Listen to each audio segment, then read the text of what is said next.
Never stop believing in miracles. You know, when we see Moses open up the Red Sea with a rod and they walk through on dry land, a miracle. When we see David go and become a king, and when he wasn't in line to be a king, a miracle.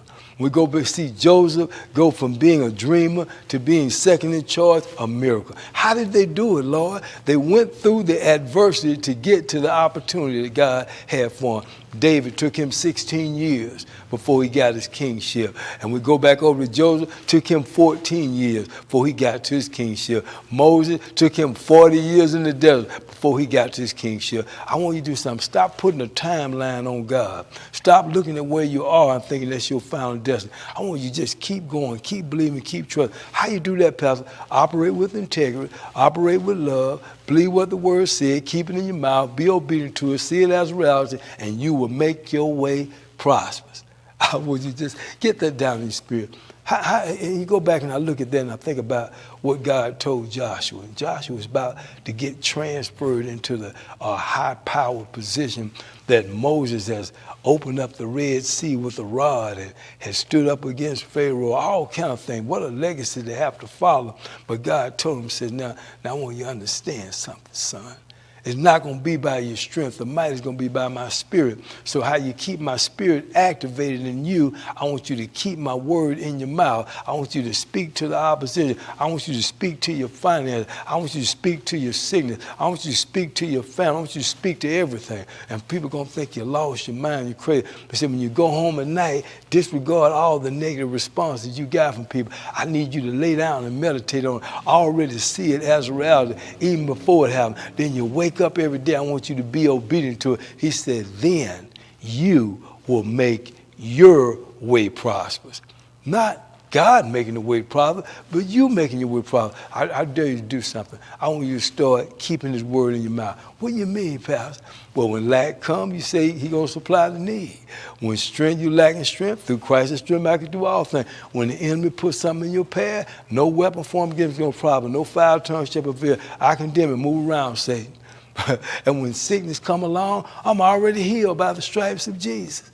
I need you to walk around with that type of spirit, operating in that type of spirit by keeping my word in your mouth.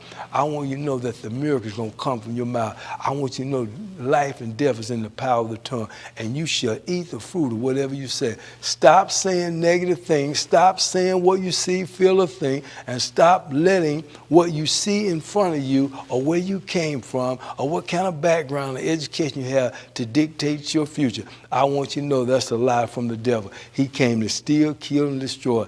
Christ came that you would have life and have it more abundantly. That life lives in you through the Holy Spirit, but he can't grow or develop unless you hear what the word says. When you hear it, then you can respond to it with faith that'll make you step out the way that woman did that had been locked up for 12 years and bleeding and couldn't come back out in society, had spent all that she had. But they said that she heard. When she heard, faith came in, and then she spoke to faith and said that if I could just touch the hem of his garment, I know I'm going to be healed. I've been telling you, when she touched that hem of the garment, she didn't have to get permission for the power to come out because faith was operating and the healing power just came on in. I want you to know you don't have to get God's permission. He said, if you have enough faith, all things are possible to those that believe. I need you to take whatever situation you're in right now, whether it's financial, whether it's struggling, whether it's your children, whether it's a relationship, whether it's a job, whether you're broke. Doesn't make any difference.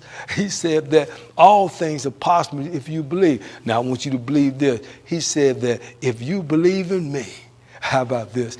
That you'll do the same things that I did. Jesus, talking about Jesus. Walked on the water, cast out demons, laid hands on the sick, took 5 loaves, 2 fish, fed 20,000. You supposed to do those things? He said, yeah, you can do it. Ask in my name, and I'll do it. He said, but this is the clause, though. Said if you're going to have to operate in love. Said, if you love me, you're going to follow my commandments. Love God with all your mind, heart, soul, and strength. Love your neighbor like yourself. Those who do commandments. And that hooks the power up to your faith to access everything that's in this word.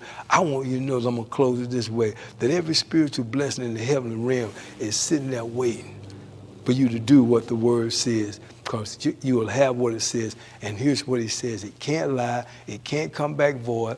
Then why don't Christians have it? Because we don't know how to take faith and unite it with the word and walk in our destiny, even when there's no staircase. God bless you.